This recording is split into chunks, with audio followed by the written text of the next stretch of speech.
Well, hello, everybody. This is a very special space, and thank you for being here. Brother Gad is with us. I think I will mute you first, and then we will talk later. I want to greet everybody, and I'm honored to have our guest here, Professor Gad Saad. I have known him for years, and he hosted me one time, long time ago. He's an author, and he's a professor. He's also uh, a guest speaker on many shows and podcasts and different uh, places on universities, campuses. And he is also related to what's going on right now because of his background. He is of a Jewish Lebanese background, so he can speak uh, to what's happening right now in the Middle East and in the West. So I just want to welcome Professor Gadsad. Ahlan bik. أهلا كيف صحتك شكرا. You still know Arabic, huh? Of course I remember Arabic. I speak Arabic at home. Oh, that's beautiful. I'm honored to have you here with us, and thank you for accepting the invitation. It's an honor for me. Thank you so much for having me. Appreciate it. It's been too long since we last spoke to each other, so I'll need to invite you back on the show soon. Yes, I would love to. So let's start. It's uh, it's crazy what's going on, and I just want probably many people do not know your story. I want you to share a little bit of your background and how you left Lebanon and being a Jew, Lebanese. How did it go for you, and why you left Lebanon? Right. Well, hello to everybody who's here. Thank you for joining us. I was born in Lebanon, grew up in Lebanon, so of course, Arabic is my mother tongue.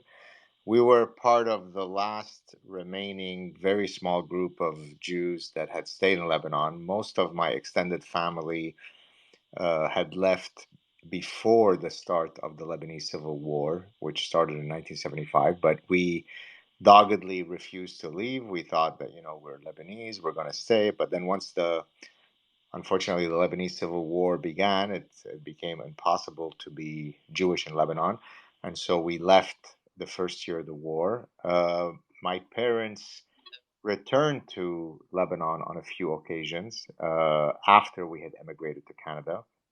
On one of their return trips in 1980, they were kidnapped by Fatah, one of the PLO militia groups, and some really bad things happened. But then luckily they weren't executed. So once they left in 1980, no one in my family's gone back.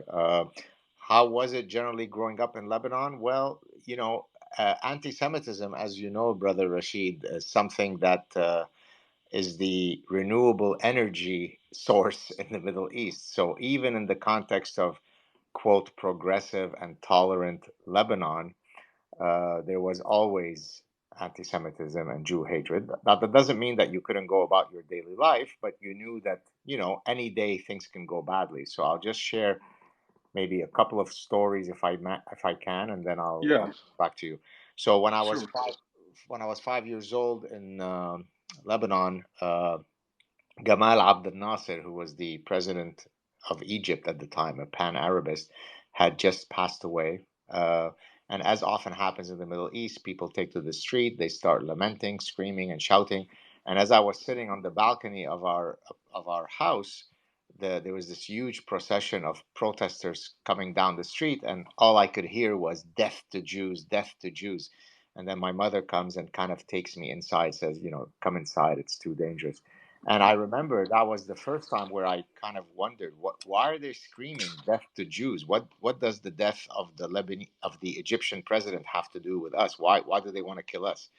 The Mm. second quick story was I was about 8 or 9 years old, and the teacher asked every student in the class to get up and say what do they want to be when they grow up. So somebody gets up, I want to be a doctor, I want to be a policeman, I want to be a soccer player. And then one of the kids, who was a friend of mine, I played soccer with him, got up and said, when I grow up, I want to be a Jew killer. And everybody laughed and clapped. So that's story number two. And Wow. story number three, when we left Lebanon, the day that we left Lebanon, when we got into the plane heading towards Montreal through Copenhagen, as we cleared the airspace of Lebanon, the pilot said, "We are now outside of Lebanese airspace." So my mother put a pendant around my neck, with a like Star of David high, like a sign of life, like a Jewish sign. And she said, "Now you can wear this, be proud, and not hide your identity." So even when people think of so-called the Paris of the Middle East and progressive Lebanon, there was always Jew hatred everywhere. Wow, that's really very moving stories, and I don't know. I don't know how you still feel as events are happening right now, and probably brings some memories. I just let me. I think muting the mic will help because there's an echo in the background. So I want to move to what's happening right now because, as you see, there is a rise of anti-Semitism everywhere in campuses, in the streets. Just last night, somebody died in LA. A man named Paul Kessler. He's a Jew, and he was hit on his head, and he died. And there are many incidents. Somebody died. I think a lady in Michigan, another person in Paris. So it's in Europe, in America, everywhere. I saw protests in Australia, in Sydney, and they are shouting "Gas the Jews." So how do you feel as this rise of anti-Semitism around us right now related to the war in the Middle East? Thanks for that question. Well, it's in a sense, it's even. I mean, I don't want to say it's scarier than growing up in Lebanon. The difference is that the amount of Jew hatred that I'm exposed to because of social media makes it seem as though it's in every corner of every millimeter, right? Because, Yeah, when you're growing up in Lebanon in the 1970s, yes, of course, there's Jew hatred everywhere, but I can't go on Twitter and have, 75,000 messages of incredible Jew hatred. And so it's uniquely challenging in today's environment where the spread of the hate can happen so quickly and so forcefully. It's like a tsunami of hate. The other thing I mm, would say that's unique to the current situation that maybe was different in growing up in the Middle East. When I was growing up in the Middle East, the source of the hate, is coming from the dynamics of the Middle East, largely from Islamic sources, but of course also, some Christian Lebanese were very anti-Semitic. Whereas now you have completely different groups that are united in their commitment to Jew hatred. So you've got, of course, the Islamic mm, forces. You've got the progressive leftists from universities, the students and the professors from the Near East studies programs, all of whom are shouting all kinds of Jew hatred stuff. And then you've got the super ultra right wing guys, the neo Nazis and the white nationalists that are also yeah. coming at me with their hatred. So everywhere I turn, there's someone from a different camp, but they are equally committed to hating the Jew. How do you explain it? Why it's rising right now and it's everywhere, as you said. And what does it have to do with the war between Israel and Hamas? Right. Well, all that's happened is that we've created the environment that condones the Jew hatred. So I don't think it's something that's somehow magically came about starting October 7th, but there is a match that you light, and that match then ignites something that already was there and dormant, right? So, for example, Yeah. I mean, now it's kind of difficult for me to have conversations in Arabic with people who don't know who, like many people know who I am, so they won't tell me what they think of the Jew. But growing up, even in Montreal, when I would be meeting with, people who spoke Arabic but didn't know that I was Jewish, the kind of insanity that I would hear about the Jew. I mean, if you say, "Hello, how are you?" Kill the Jew. It's sunny outside, kill the Jew. It's raining outside, kill the Jew, right? So I don't think that the Jew hatred is something that is unique to today. What's regrettable is that in the West, it is now no longer necessary to hide that hatred, right? So, for example, if you think about hatreds that people might have towards black people, well, the society has sufficiently evolved that you won't be welcomed in polite society if you say the N word, right? People expect you to not be Yeah. that way. Well, now it is perfectly okay to go on Twitter, even people who are not anonymous, who are coming at me with their full name, and they feel fully secure in sharing what they think of the Jew. It's unbelievable, Rashid. Yeah.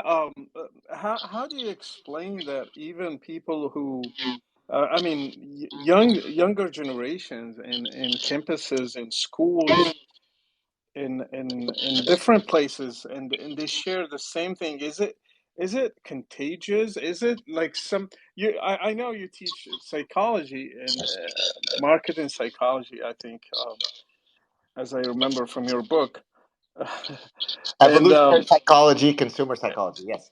consumer psychology. So I'm sure there is an explanation why people are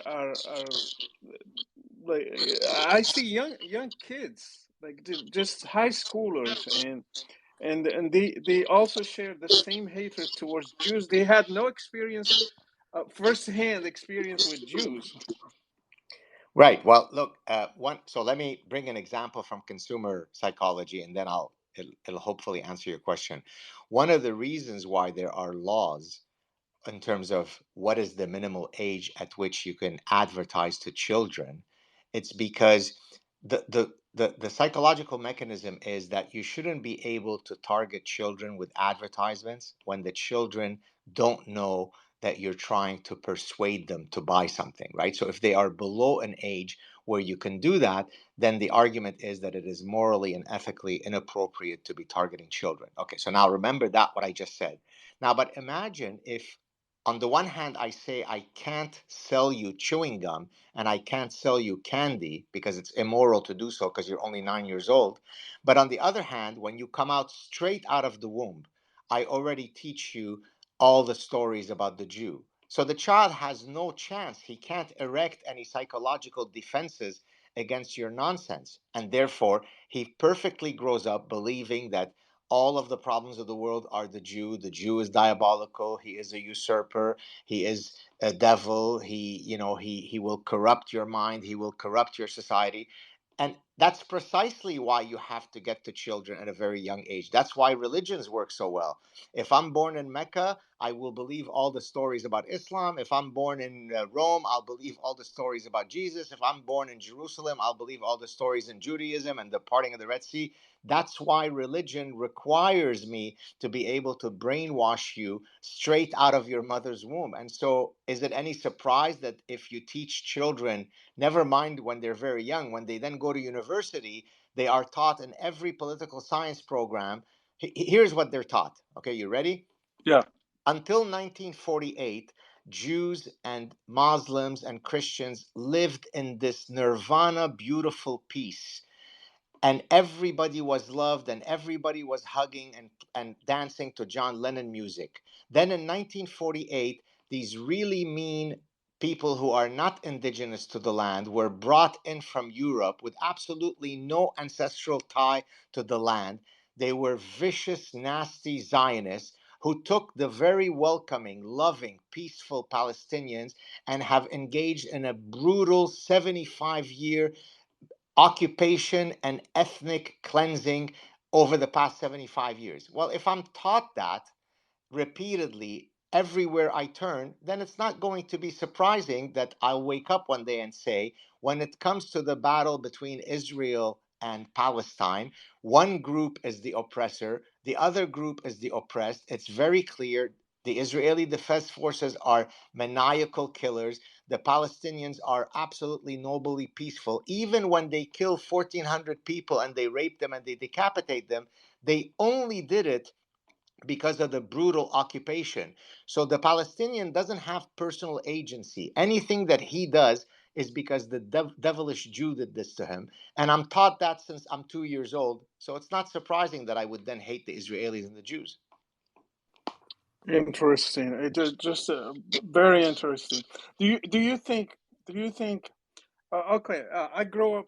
Let me say it this way: I grew up as a Muslim. I was consuming hatred towards Jews, even though I never met one day at that age. But the stories and seeing the news every day about Palestinians being uh, subject to aggression from the Jews. It just gave me more reasons to hate Jews and to wish if they were wiped out of the face of earth. And even when I went to the mosque, we cried. Actually, sometimes we cried. We did it genuinely. It's not really fake. We cried that God should just help our brothers and sisters in Palestine and wipe out the Jews and kill them and get rid of them. We cursed them. We did everything that we could.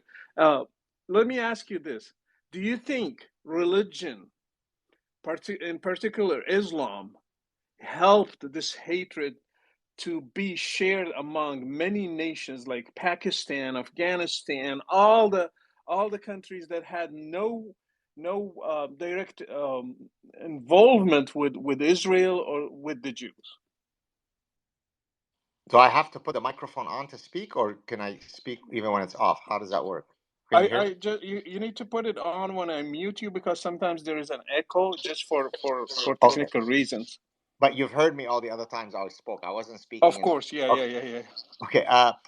It is absolutely within the doctrines of Islam, right? It doesn't come out of magic. It doesn't come out of the water that you're drinking, right? There's an endless number of Jew hatred. I mean, as you certainly know this, Rashid, but maybe some of our listeners don't. There are two periods with Muhammad. There's the Meccan period and the Medinan period. In the Meccan period, things are a bit more gentle and peaceful. But in the Meccan period, you don't get a lot of adherents that join. Then he moves to Medina, and then the message becomes unbelievably less tolerant, and certainly so to the Jews. And at that point, of course, the religion grows, exponentially. And of course, then the theological difficulty is, well, how can we reconcile a contradiction if at one place it says A and then in the second place it says not A? Well, God couldn't contradict himself. How could that be? Well, so that's where you have the principle of abrogation, which is that if you've got two statements that are contradictory, the later statement abrogates the earlier statement. So the love and peace stuff, you have your religion and I have mine verse, becomes abrogated by kill, kill, kill, kill everything in sight, kill, take a break, espresso, kill some more, kill, kill, kill. And so, of course, it is in the Islamic sources. You just have to read the Quran, have to read the Hadith, you have to read the Sirah, the biography of Muhammad, and you come to your own judgment. Now, a lot of times, people confuse what's in the doctrine with individual Muslims. Of course, most Muslims don't go around killing people. I don't. Of course, I don't need to be lectured about most Muslims being nice. I have probably more Muslim friends than most people will ever meet in their lives. But that says nothing about what the doctrines teach. So let me draw an analogy. In Judaism, kosher laws do not allow for the eating of pork. That's in Jewish texts. Now, that doesn't mean that if Mordechai, your Jewish friend, eats pork, he is adhering to true Judaism. He is eating pork despite the fact that he's not supposed to according to the religion. So it is fully inscribed and condoned in the religion that you should hate the Jew. The Jew is the eternal enemy. And as you know, Rashid, there is a famous hadith that says that and at the end of times, the tree will, where the Jew is hiding behind it, will Yeah. say, right? So, I mean, nothing could be clearer. I can share a million quotes from the biggest Islamic clerics at Al Azhar University, all of whom are saying exactly what Islam thinks of the Jews. But whenever you mention any of that, some idiot will come back and say, but that's not true. My dad is Muslim and he loves Jews. So therefore, it can't be true that Yusuf al Qaradawi, the head Sunni cleric of Al Azhar University, must be misunderstanding Islam. It's insane. It's infuriating. People have to be honest and wake up. Well, just with this rise of anti-Semitism, I was surprised the other day. I was reading the news, and then I see Kamala Harris talking about an initiative to counter Islamophobia. I thought they will bring something related to anti-Semitism, because what I have seen in protests in London and Paris and Berlin and all these places, I didn't see Islamophobia there. I saw anti-Semitism. So why? I mean, it's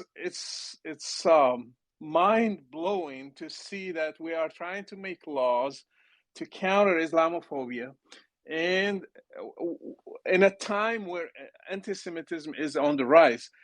Let me ask you this question.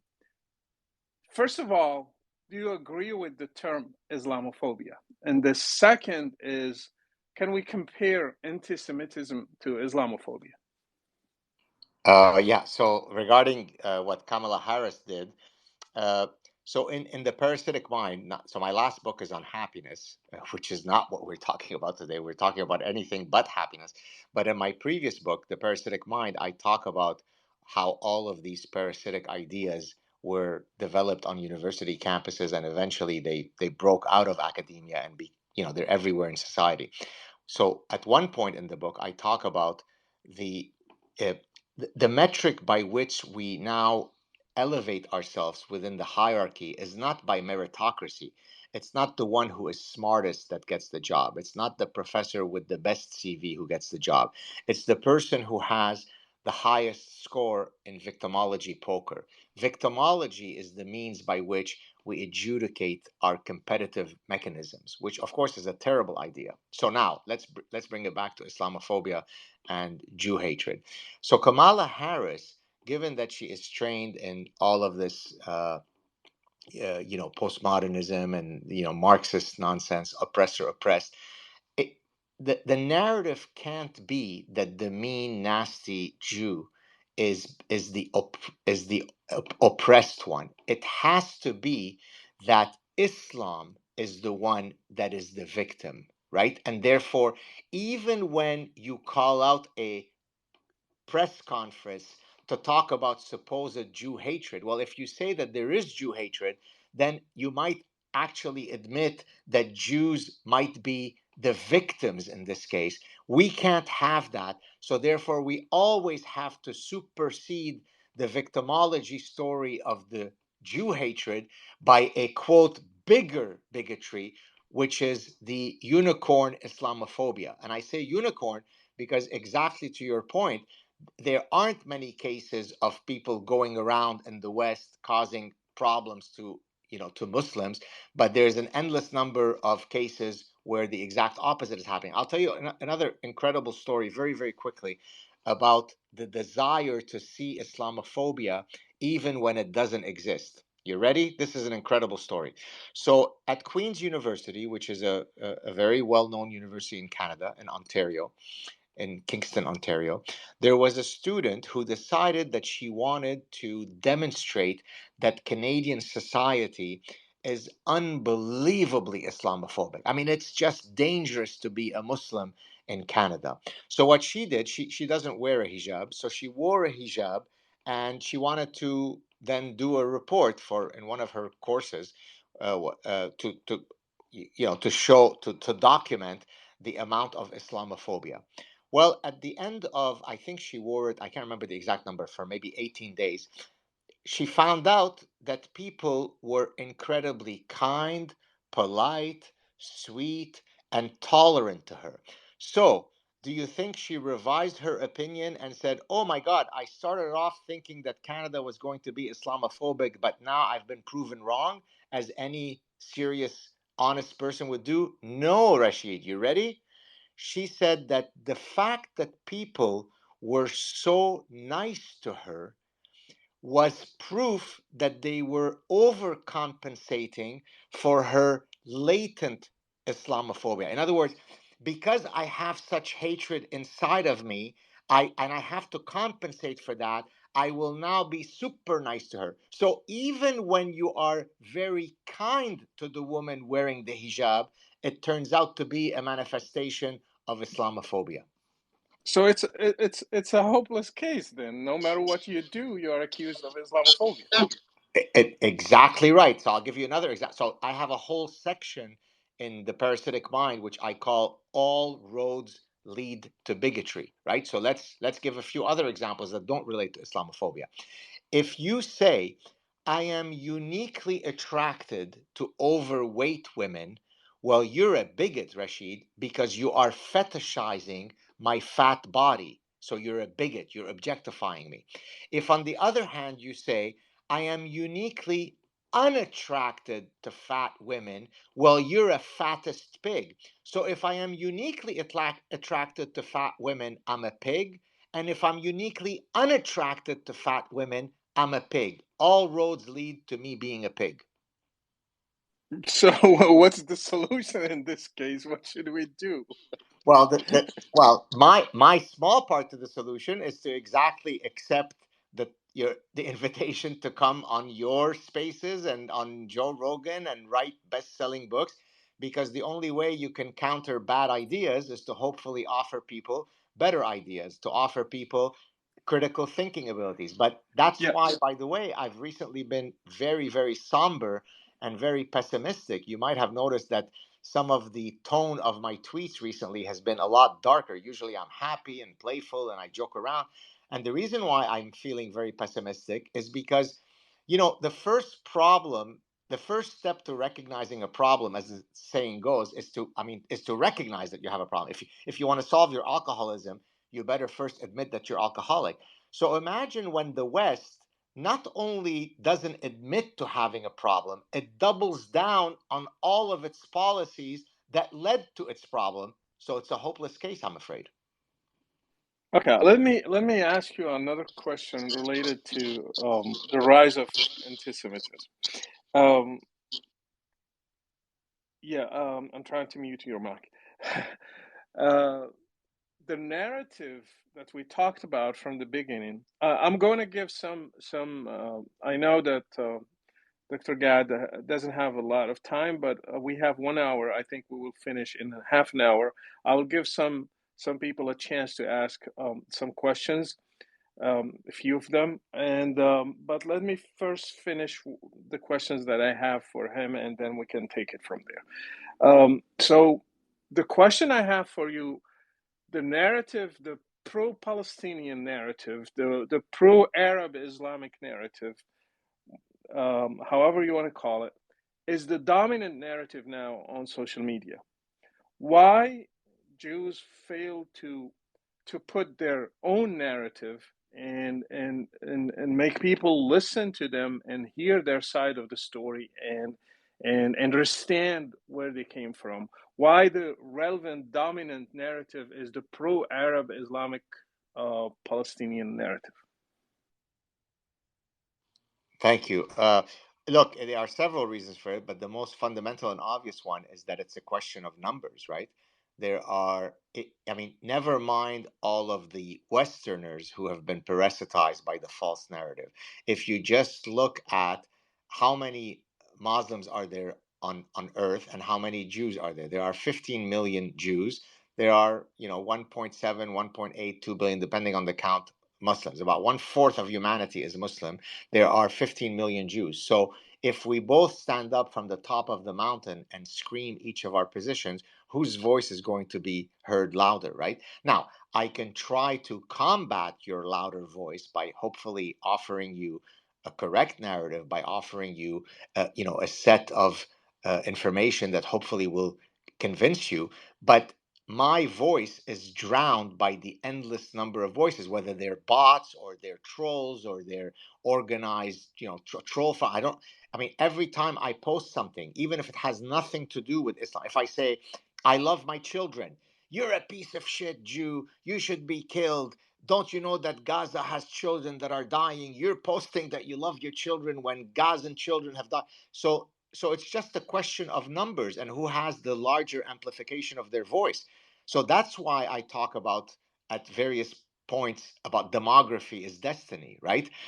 The reality is, if you allow into your culture people who don't share your foundational cultural values, it's only a matter of time when the numbers overpower you, whether it be on social media, whether it be in the classroom, whether it be in the size of the protests on the street. You're going to lose the battle because the numbers are against you. It's as simple as that, Rashid. Well, let me ask you this: since that's the case, I mean, I would understand it if if it happens with normal people, like the average person, but it's happening also in the academia, and among professors, among people who are smart, and they should know this is a fallacy. We're not appealing to popularity. We're not appealing to the crowds. We're appealing to reason and history and arguments, sound arguments. But I don't see that. I see them following the crowds.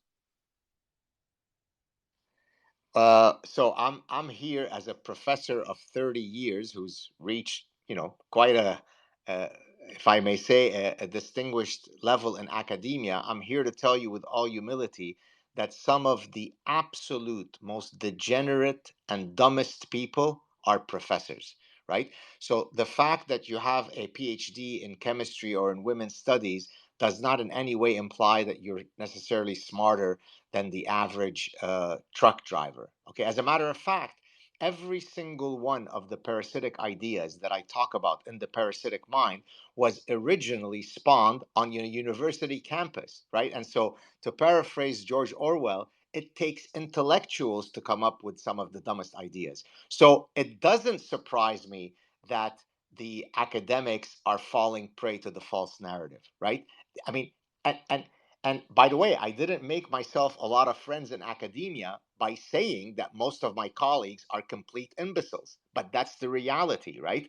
Now, there are several reasons for that. One of the reasons is because most academics exist in a rarefied intellectual world where their ideas are perfectly decoupled from real consequences, right? So they can pontificate all sorts of nonsense without ever having the autocorrective mechanism of reality slapping them in their face, right? So, but now to show you the extent to which people can be parasitized, right? Never mind Israel versus Palestine.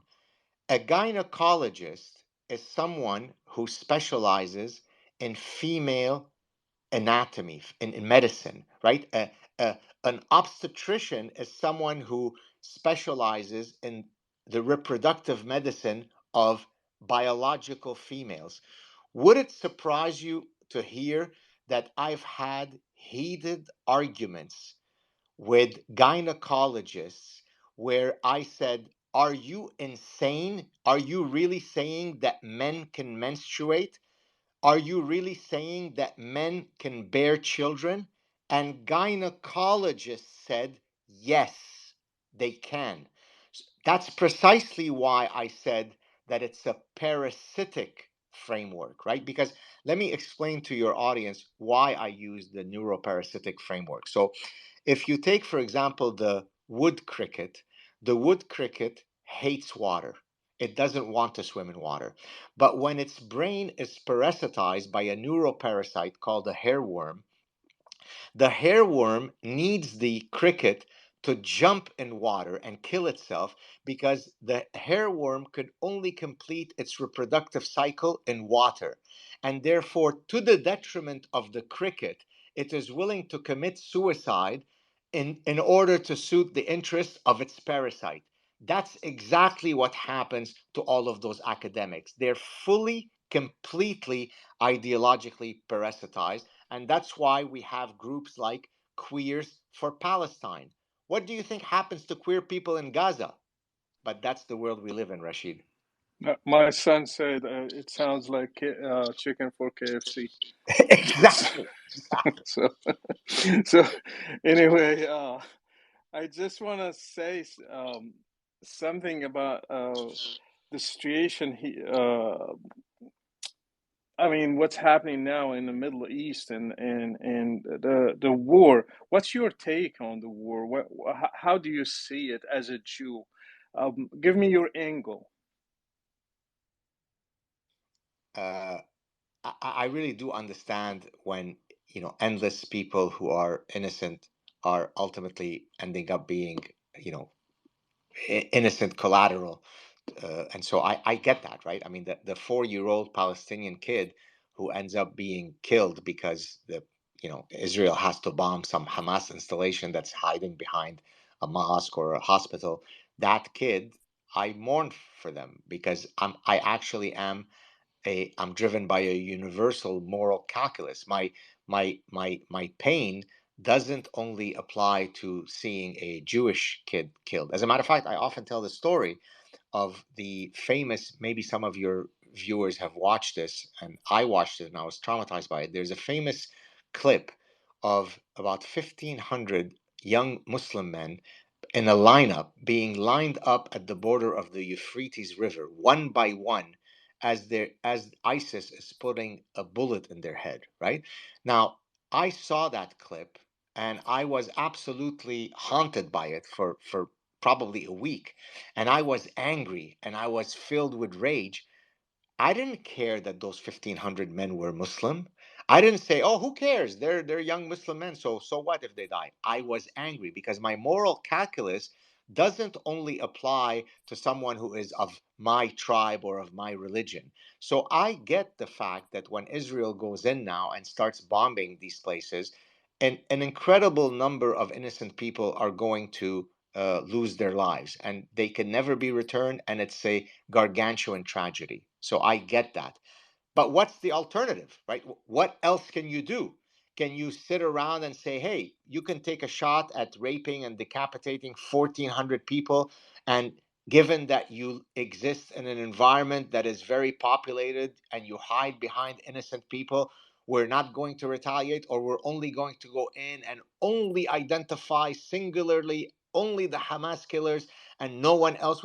So you really are stuck in a between a rock and a hard place. And so I understand the anger that people feel at seeing the size of the brutal rebuttal, but I also understand that Israel was forced into this position, right? I mean, on October 6th, Israel didn't do anything. Nothing would have happened. We could have spent another 100 years and no one would have ever been killed. So, this is when I talk about the amnesia of causality. Somehow, people who go on the street and say, look at how evil the Israelis are, they forget what started this thing, right? If October 7th doesn't happen, none of this happens. And so, yes, I mourn the loss of any innocent, but I understand why they're doing it.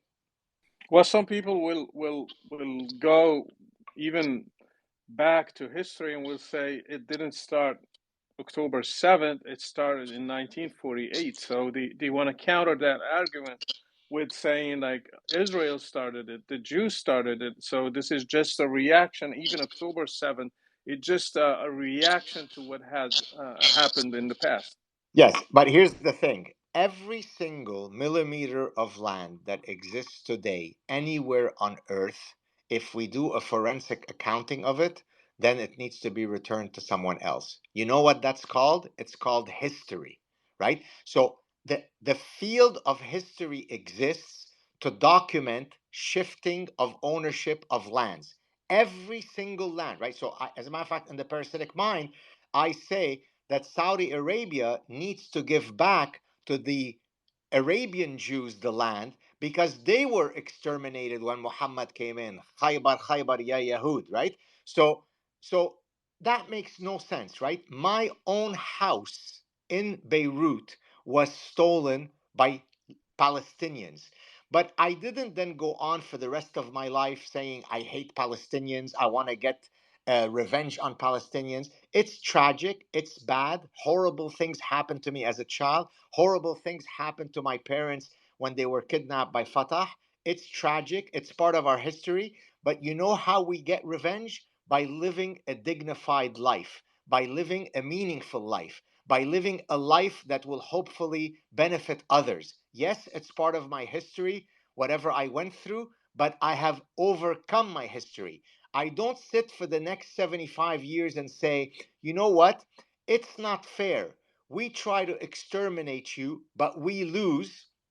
Therefore, boo hoo hoo, the clock has to go back in history until when I say it goes back. If we play that game, well, the Jews were there way before Palestinians ever existed anywhere, way before Islam ever existed anywhere. But that's not how you adjudicate historical realities. You deal with it, you move on, and you build a better future. I did it, my family did it. It's time for the Palestinians to do it as well. Well, you know that Islamic groups like Hamas and others in Iran and Hezbollah and all these, they succeeded to link the struggle with religion. So now it's about Al-Aqsa, it's about the holy side, it's about Jews against Muslims, it's about the end times when the Hermageddon war it's going to be carried against Jews, and they will hide behind the tree and the stone, and all of that is together now. When you talk to any Muslim, any Arab, that's almost the narrative is like we will win this war, and I see it also in Palestinians.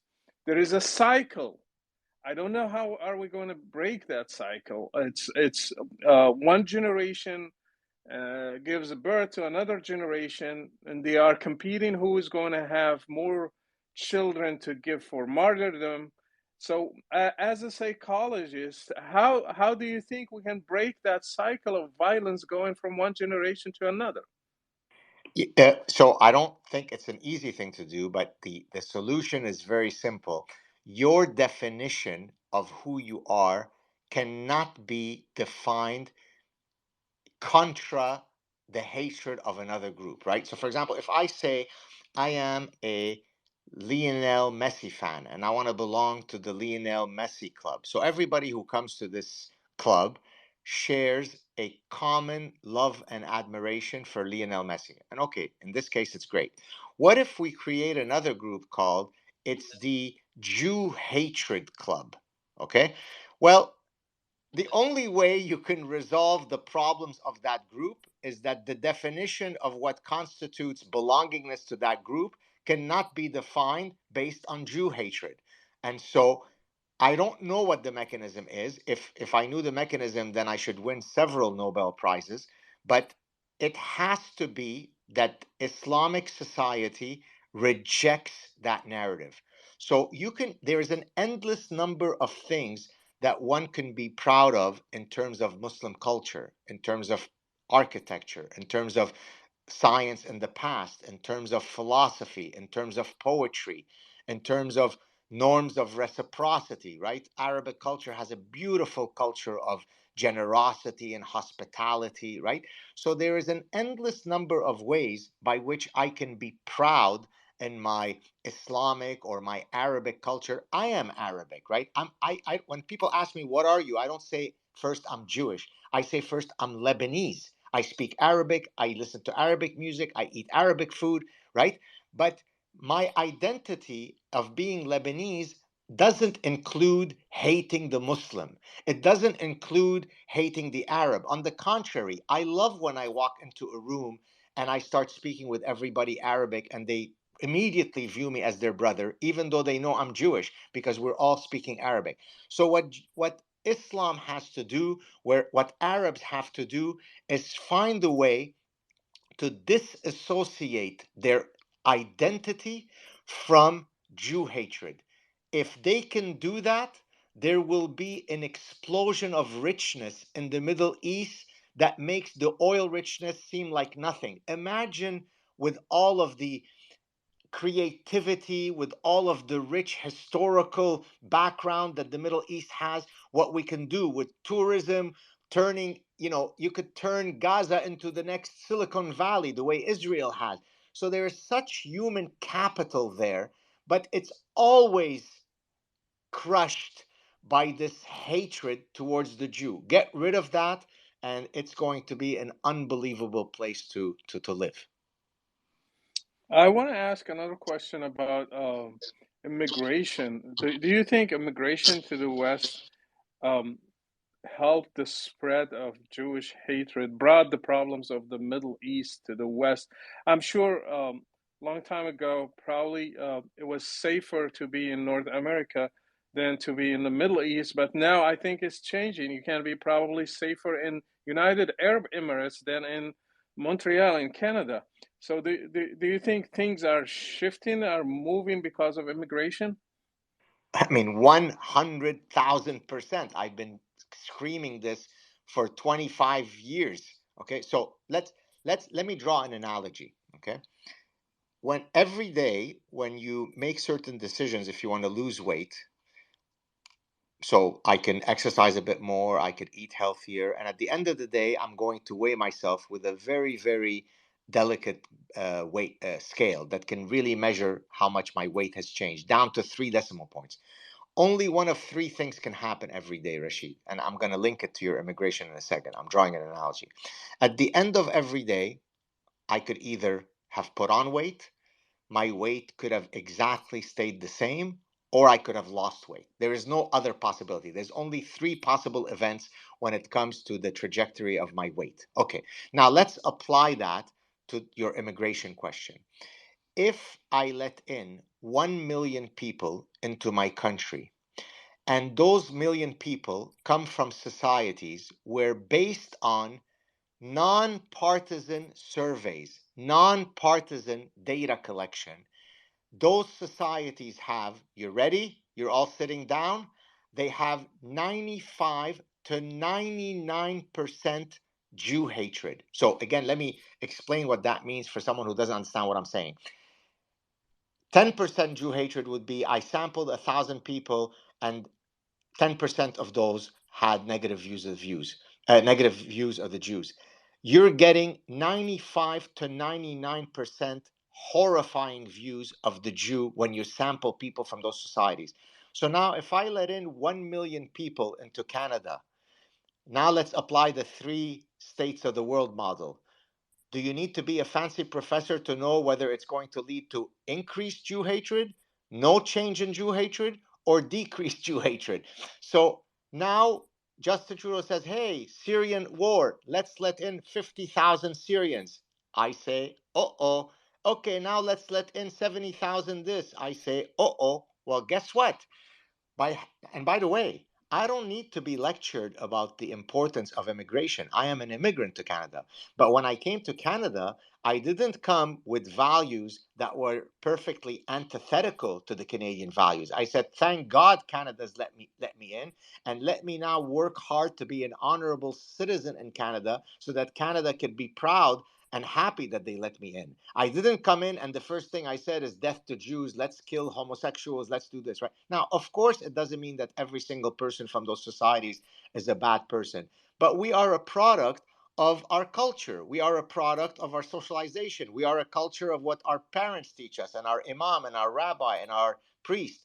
So it's not surprising that if you let in people that are coming from societies that are defined endemically by their Jew hatred, that after 20, 30, 40 years of open border policies, you're going to have problems with Jews in those societies. We've seen it in Sweden, we've seen it in Denmark, we've seen it in France, we've seen it in England, we're seeing it in Canada. I'll tell you a very, very quick story. Earlier, I said the story about my mother putting uh, the, the, the pendant around my neck with the Star of David when we left Lebanese airspace. A few I've mentioned this story now a few times on several shows because it only happened in the last 2 weeks. My wife and son came to pick me up at a cafe where I was working on my laptop. My son had just gone to play a soccer match in the east end of the city. And when we walked into the car, he said, Daddy, if you were where I just played soccer and you were wearing a Star of David, you'd be dead. He didn't say this in Yemen. He didn't say this in Cairo. He didn't say this in Raqqa, Syria, under ISIS. He said it in Montreal, Canada. So, no, it's not at all surprising that if you let in people that define themselves via their Jew hatred, that you're going to have increased Jew hatred in these societies. It's as clear as ABC. What puzzles me, I did a book in Arabic, but I didn't translate it into English, about Islam being a tribal religion because it was born as in a tribal environment background. So everything is about the tribe. If you leave the tribe, you get killed. If the customs of the tribe are holy, everything is about the tribe. Now, the Ummah, the nation of Islam, wherever it is, doesn't recognize nationalism. So wherever you are in Canada, in America, in England, you are a part of this big tribe. And I see people protesting against Israel while, for example, in LA, and Americans are kidnapped by Hamas, the same people they are defending. And Americans got killed by Hamas, but they are not defending their American citizens, they are defending the aggressor. The same thing applies to Canada, the same thing applies to France. Those people, they got the citizenship, they gave an oath to be loyal to that country and to honor its citizenship, but in the same time I see they are doing the opposite. They just took advantage of that citizenship, but they are loyal to their tribe. What do you think about that? Well, you're exactly spot on. You're exactly right. That's why the Ummah is such an important concept in Islam. It doesn't matter if I'm Canadian, Palestinian, or I'm Canadian, Yemeni. Ultimately, my top allegiance is to the Ummah, to the nation of Islam. You probably know this, Rashid, but I can't remember if it was in a intercepted FBI document. I don't remember the exact source, but the playbook of the Muslim Brotherhood and fellow Islamists has been a three-step process, to your point. Number one, they said that we will conquer the West through the womb of our women, right? Meaning by higher fertility. We will conquer the West through hijrah. Hijrah is, your open door immigration policy. And we will conquer the West by using your miserable freedoms against you. Well, that's exactly what's happening. I mean, if they tell you that openly, then maybe you should listen to them. Now, again, I hate to have to say, but of course, most Muslims are nice. And of course, I'm talking about an ideology, not people. Of course, that's true. But does Islam contain certain tenets that are deeply antithetical to the Western tradition? Only a fool or a diabolical liar would argue otherwise. I mean, here's an example which I discuss in the Parasitic Mind. Sharia law recognizes that the severity of a punishment of a crime depends on the identity of the perpetrator and on the victim. So if a Muslim man kills a Jewish man, that's not the same penalty if it's vice versa. It's codified. I could show you the entire quote, reliance of the traveler and so on, the kind of the codified Sharia law, right? Well, that's not consistent with American jurisprudence where just Lady Justice should be blind. So on endless number of key values, Islam is inconsistent with Western values. And so the West is going to have to decide. Yes, of course, freedom of religion is lovely, freedom of conscience is lovely. But at what point do some of the elements in your religion infringe on my rights to exist? Should I be quiet and tolerate when at the mosque 200 meters from my house there is a prayer that says, oh God, why do you hate us so much? When can we get rid of the vermin Jews? I should tolerate that because that's your religion? I don't think so.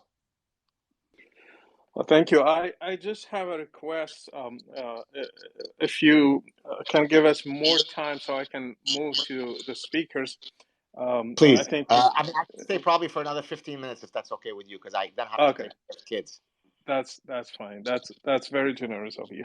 Let me take Yehuda.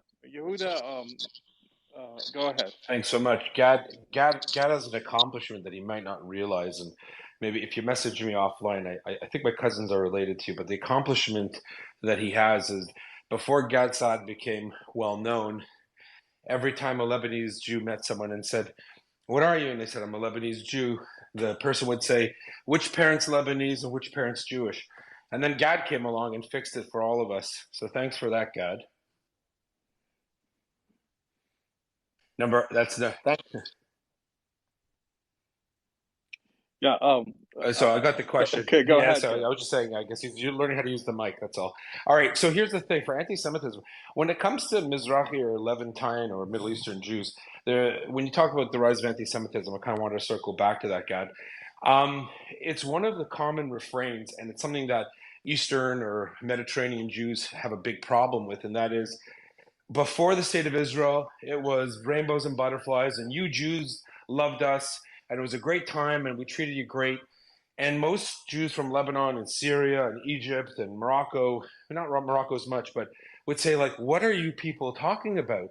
Our existence was, we measure time by when the last time our grandfather was kidnapped by a local militia and ransomed off.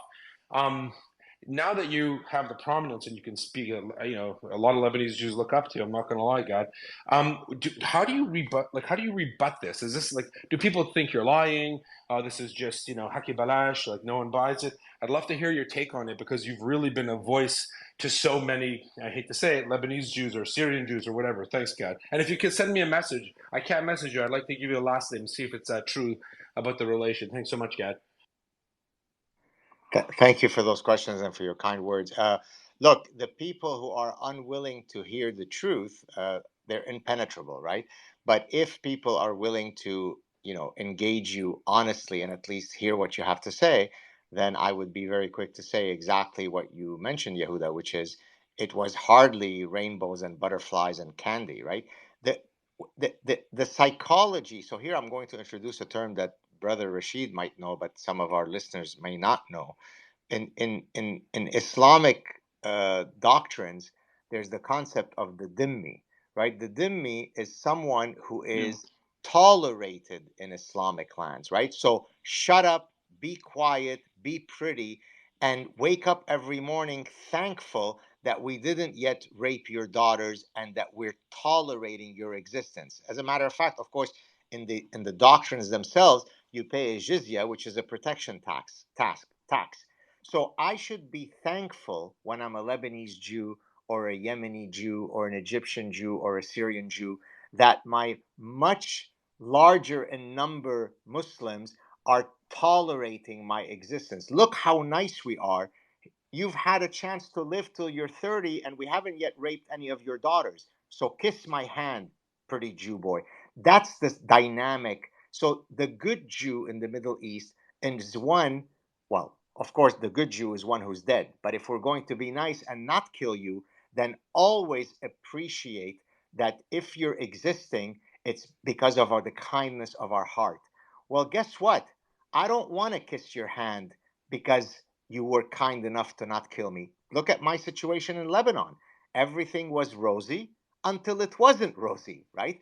Look at my brother in law's family in Alexandria, Egypt. They're Egyptian Jews. Everything was great until they had to put on their running shoes and run really fast and get away. Look what happened to my Syrian ancestors. Everything was fine in Syria until they had to quickly run away, right? Look at what happened to my wife's family in the Turkish genocide, Armenian genocide. So history doesn't lie, right? There is 1400 years of eradication of minorities in Islamic lands. Now, that doesn't mean that the killing happens every day, all day. It is true that in Andalusia, there was a period where Muslims, Jews, and Christians coexisted. But even in Andalusia, don't think that we were equal partners. Jews knew their place, and their place was never higher than that of their co-Muslim, people. And so it's just out of ignorance that people say, "Oh, before 1948, the Jews and lived in Arab lands." Even Maimonides, right? One of the biggest Jewish philosophers and a rabbi and a personal physician to the Sultan had remarked about how rough it is to be a Jew. He was an Arabic speaker, right? He was like me. He's a Mizrahi Jew, Maimonides, right? And yet he also recognized that, you were always on borrowed time in Jew. You were living until you were no longer living. It's kind of like a guy who's about to have a heart attack. He's walking merrily, and then the heart attack strikes. That's the existence of the minority in Islamic lands. That's not how anybody who has dignity should live. I don't need to kiss your hand because you tolerated me and you gave me another day to live. And also, like, they failed to mention many massacres that happened in the Muslim world for Jews all along history. For example, um, just recent history in Iraq, the Farhud massacre, and also in Hebron massacre in 1929, I think, before the establishment of Israel as a state. In Morocco, also, people talk about peaceful times. Yes, we had peaceful times, but also we had some very problematic times for Jews through history.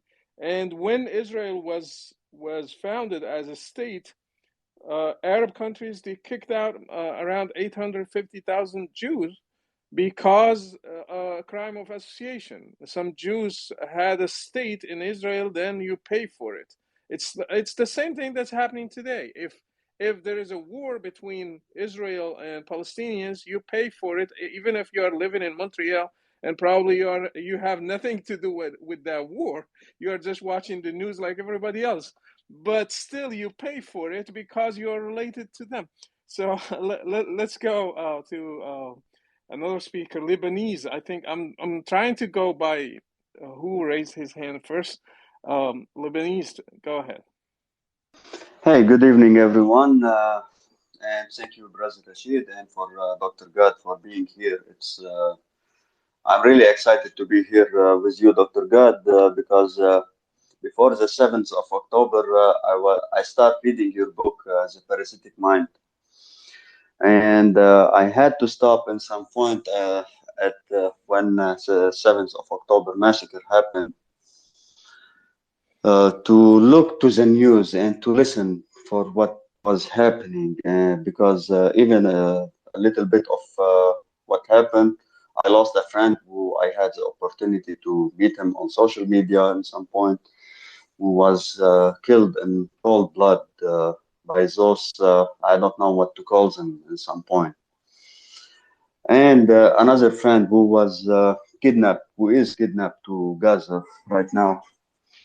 And just for myself, I'm not Jewish, but I was Christian. I used to listen to hear Brother Rashid when I was Christian, and now I'm trying only to be the person who is a friend for the Jewish people.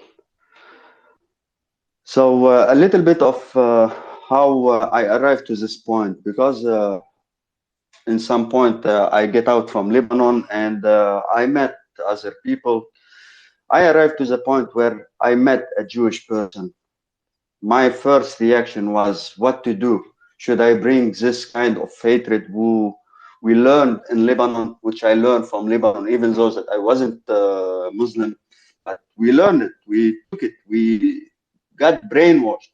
We forgot like 3,000 plus years of history between us Lebanese, whatever we are, with the Jewish people, which we had amazing history, which is written between the Bible, Tanakh, Torah, and everywhere else. And I arrived to the point where I asked myself, should I bring the hatred which I learned from Lebanon, or to learn from the Jewish people, to see what will gather us in some point, or what we can do? So I broke this barrier and I said, no, I want to learn. And I want to know why I should hate this person, why I learned to hate this person. Then I came to the realization that no, I'm with my family in some point, with the Jewish people. So my question for you, Dr. Gad, what we can do more to break this barrier, because I don't think that everyone can come to the place where I learned to know, to pass this unknown fear, to learn and to speak with what I don't know. And if you can give us how to break this barrier, it will be grateful. And yeah, Thank you. that's it. Thank you. Thank you. Thank you for those words, and I'm glad that you were able to escape the brainwashing.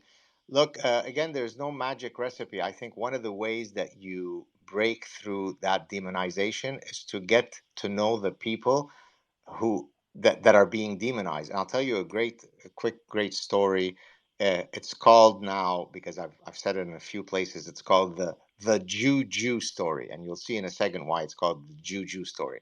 So many of you are now seeing about the incredible anti-Semitic stuff that's happening at Cornell University.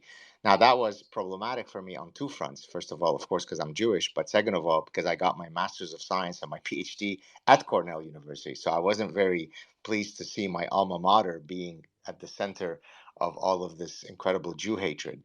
Now in 1990, I began my PhD at Cornell. And because I'm Lebanese, I became friends with a bunch of Arabic guys. Most of them were Lebanese, and we would often play soccer together and, hang out, and it was all good. And one day, one of those guys invited me out for coffee. Uh, and I said, okay, yeah, sure, let's go. So we went out for coffee, and at one point we were sitting around, and he looked at me and he said, God, I really like you. And I looked at him and I said, I'll say his first name, and out of respect, I won't say his whole name, although maybe he doesn't deserve that respect. I said, Omar, why are you saying this as though you're surprised that you like me? Oh, I know. Is it because I'm Jewish? So he looked at me and he said, no, but come on, God, you're not a Jew. I said, no, no, no, Omar, I'm a Jew. He said, no, but come on, you know what I mean. You're not a Jew. So what happened there, he had a complete conundrum in his brain, right? Because he's been taught straight out of his mother. When his mother fed him milk, she didn't feed him milk. She fed him Jew hatred. And the Jew is diabolical. And if you look very closely, there's horns that are growing in the forehead of the Jew. And if you look, there is also a tail that comes out of him, because he's not really human, he's subhuman. But then he meets a Jew who's actually Arabic. He meets a Jew who's super fun. He meets a Jew who's a better soccer player than all of them combined. They're all fighting between them to see which of those Arab guys is going to have the Jew on his team, because then his team would win. Now that violates all the stereotype of the weak, the diabolical, the scheming, the frugal, the manipulative Jew. So when he says, God, I like you, he's surprised. Now, the only way he can reconcile him liking me is by removing that I'm really a Jew. You're not a Jew, God, right? So, why do I tell that story? It's an incredibly powerful story, because ultimately, I don't know if I was successful in eradicating the hatred in his heart for the rest of his life, but for a moment, I was able to get through to him. I was able to show him that no, don't fall for the stereotype. There are nice Muslims and mean Muslims, nice Jews and mean Jews. So Yeah. the only recipe is for people to hang out together so that we can break these stupid stereotypes. You reminded me of a little story in Morocco. One one time, I think in 2000, I don't know, it was a conflict like this, but not as big as this, between Palestinians and Israel. And then some people started insulting and attacking some Jews, remnants of Jews in Morocco. There are probably a few hundreds left, and because they are merchants next to each other, so a Muslim wanted to go apologize to his friend who's a Jew next to him at the store next to him. So he went to him and he said, I apologize for what happened, and these guys were insulting you over everything. We are the Jews, not you guys. So he tried to compliment him, but the way he said it, it's like still the word Jew is an insult. So he said, "We are the Jews, not you." Anyway, let's go to Kat. Go ahead, Kat. Hi, Dr. Gad. Thank you so much for taking the time. A fellow Canadian here. I'm just wondering, how do you think we can get through to the people that seem completely taken over by the parasitic ideas, who support the people marching in the streets, who chant the slogans of the death slogans in our Canadian streets? How can we reach the people that seem completely lost, and seem completely brainwashed, and seem completely what I call to be taken over by the IDS, the Israel derangement syndrome? What can we do as Canadians to fight that here on our homeland? Thank you for that, Kat. Number one, there has to be an immediate rethinking of immigration policies so that the foundational Canadian values that we hold dear will not be eradicated when the numbers shift in a dangerous already. So I remember a few years ago, someone had said that the day when in a city Muslims outnumber Jews by a certain ratio, it's all over. Well, in Montreal, we're already there, right?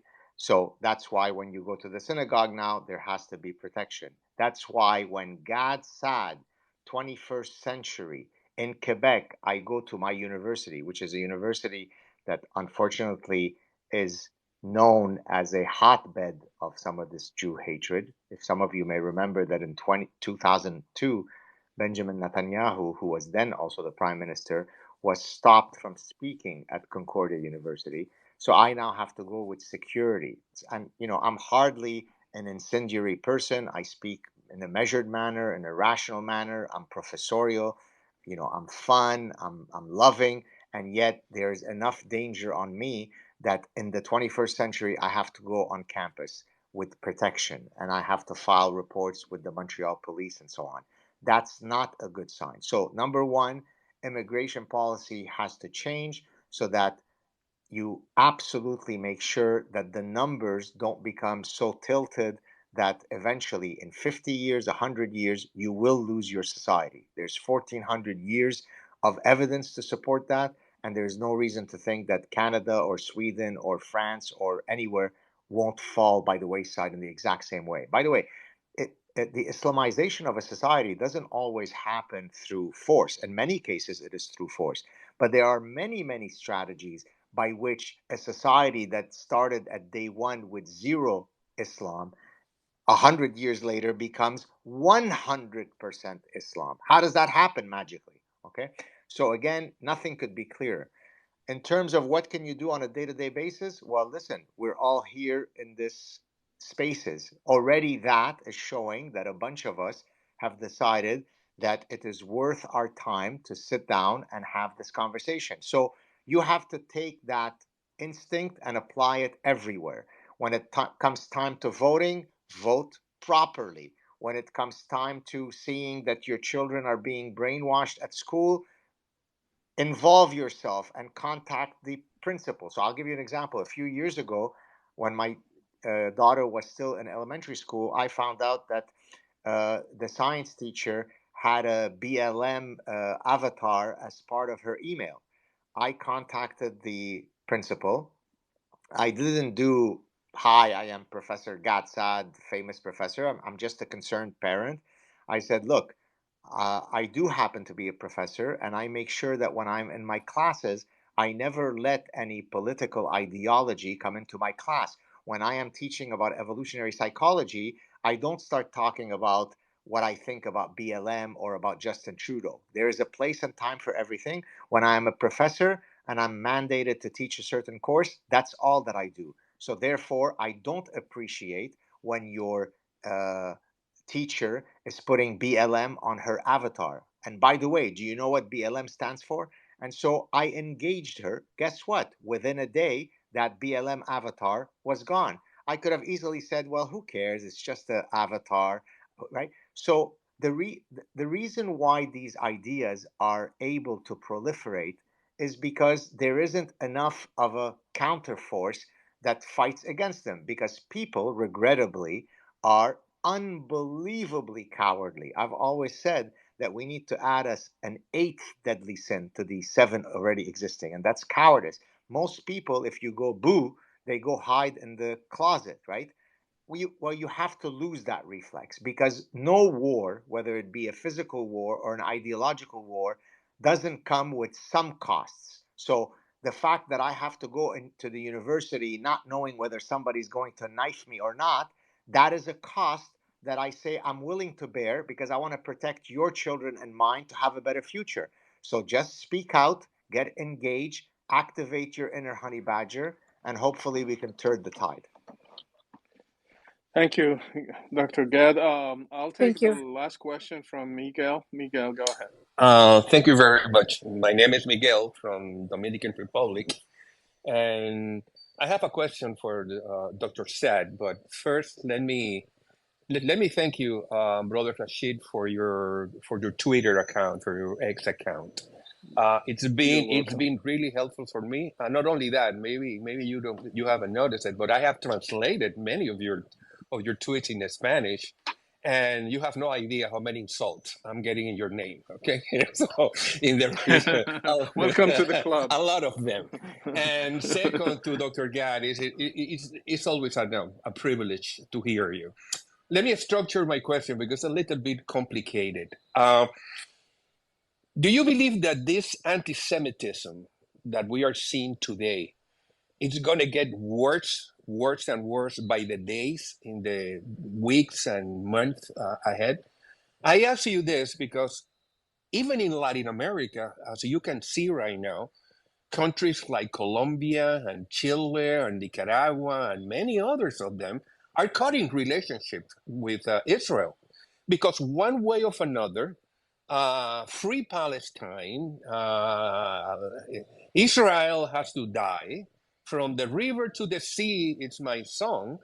It's getting irrevocable marriage, married to socialism, communism, and all of this. So I'm seeing that not only the anti-Semitism is becoming a force, but it's also becoming a political force for the left, for the radical left in Latin America. And my question is, I mean, this is going to get worse and worse. Even not only the anti-Semitism, it's also the anti-Christianism, because a lot of Christians like me and hundreds of thousands others are supporting the right to Israel to defend. So, what do you see that this is going in the weeks and months to come? Thank you. Thank you very much for the question. Well, if you might have noticed, I put out several tweets, at least one of which went absolutely globally viral. I think 11, 12 million views a couple of weeks ago, where I was in a very somber mood, where I was, quite surprisingly dark, because I precisely recognize that which you're saying, Mr. Miguel, which is that things just don't look good, and they don't look good for several related reasons. So, and here, some of you may have heard me mention this analogy. If you go to see your physician, and your physician says, God forbid, you've got stage 4 cancer, and here's what you need to do to fix it. Imagine if your response is the following. First of all, I don't believe there is such a thing called cancer. Second of all, if there is such a thing called cancer, it's the Jews that did it. Third of all, if there is a cure for cancer, the Jews are holding the cure because they want to make money through the pharmaceuticals. Fourth of all, I'm going to smoke 4 packs a day, and I'm going to inhale a bag of asbestos because I don't believe that there is such a link with cancer. Now, what is this analogy demonstrating? Is that it's one thing to have, let's say, Jew hatred. It's another thing to have a ill-advised immigration policy. But it's a lot worse when you don't even recognize that there is those problems, and you double down on the mechanisms that led to those problems. So that's why I became very somber, because everywhere I look, by disposition, I'm a fighter. I'm someone who is very happy, very optimistic. I wake up every day. All right, let's make the world a better place. But then what happened since October 7th, everywhere I turned, I saw no exit. I didn't see any exit. I didn't see the exit from leaders speaking the right way. I didn't see an exit from academics speaking the right way. I didn't see an exit from seeing the presidents of universities speaking the right way. I didn't see an exit in seeing at least the protests on the street going in the right way. So everywhere I looked, I saw only worse. So to answer your question in a long-winded way, I expect things to get a lot worse. That's why when I often tweet, I sarcastically say, "Oh, don't worry. There's nothing to worry about. I'm sure it will all work out." And what I'm saying there, of course, sarcastically, is we are going down a horrifyingly dangerous road. Now, most people think that when I make those big pronouncements, oh, come on, you're exaggerating, you're being hyperbolic. Do you really mean it? Well, guess what? Many people today are writing to me in the thousands saying, oh boy, I wish we would have listened to you. But they only see it as relevant when it hits them personally, right? When their daughter was threatened at Cornell, this is when I get the email, Dear Dr. Saad, I should have listened to you. Because you don't have the imagination to be able to extrapolate what's coming down the road until it hits you. That's the problem. Whereas I sit from top of the mountain and I'm saying, hey guys, it doesn't take a fancy professor to know where this is going. If you're going to keep an immigration policy that allows millions of people who hate Jews, you're going to have increased Jew hatred. Does that mean that most people from those cultures are mean? Of course, it doesn't mean that. But it's a game of statistics. Life is managing statistical regularities. And so you play the game at your peril. So to conclude, Mr. Miguel, it's going to get a lot worse. Buckle up, fasten your seatbelt. Dr. Saad, I really appreciate your time. I can listen to you for hours, and I have a question though. I regret not asking it earlier. It's related to the underdog's sympathy, I would say. Do you think people sympathizing with Palestinians has to do with the underdog because Israel is a powerful state when it comes to weapons and army? Also, it's helped by the U.S. and Europeans. So it doesn't matter where the truth is. It just we stand with the underdog. How accurate is that?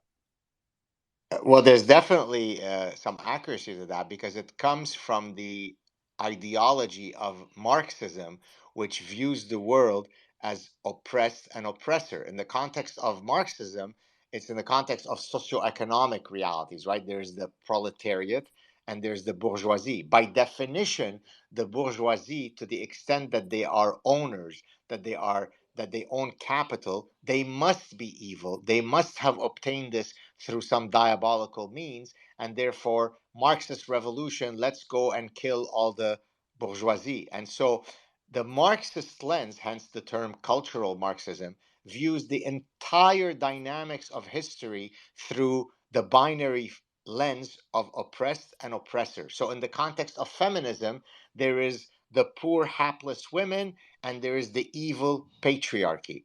Now, that's a very psychologically alluring view of the world because it simplifies things in a very clean way. There is good, there is bad, and it's very easy to see who's whom. So, in the context of Palestinian, most people, by the way, are cognitive misers. That's a fancy term I use to mean basically intellectually lazy. It's simply too hard and effortful to think. So I'm going to use some shortcuts to arrive at the conclusions of the world. And so, therefore, when I see in the Intifada a 15-year-old using a slingshot with a little rock to hit the really big, mean Jewish tank, well, it's very easy for me to say, little kid with a slingshot and rock versus mean Jewish tank, of course the little kid is the oppressed. But that's because most people are complete degenerate idiots, right? That's why you have to educate them about what the reality is. But that's why it's almost an impossible task because for each X spaces that I do with 300 people, I will have now a tsunami of 10,000 people who will say, oh, you're posting a picture of you eating. Do you know how many Gazans today died because of your Jewish brothers killing them? So there is no way to beat the tsunami of stupidity. So that's why I'm dark. But I want to leave it on a good note. I do think that existentially speaking, eventually goodness wins, truth wins. The regrettable part is for truth to win sometimes. It requires for many, many, many people to die. So we could have solved this problem with very few deaths. Regrettably, we will solve it in 50 years with many more deaths. We could have avoided this whole problem had we thought better. Thank you so much, Dr. Saad. I will leave it here because I respect your time. I respect my, I promised you just 1 hour, but I went over 1 hour by 25 minutes. I really appreciate your Thank you. time, and I hope to see you more often. Thank you so much. Thanks for having me. Take care, everybody. Take care. Bye. Thank you. Bye.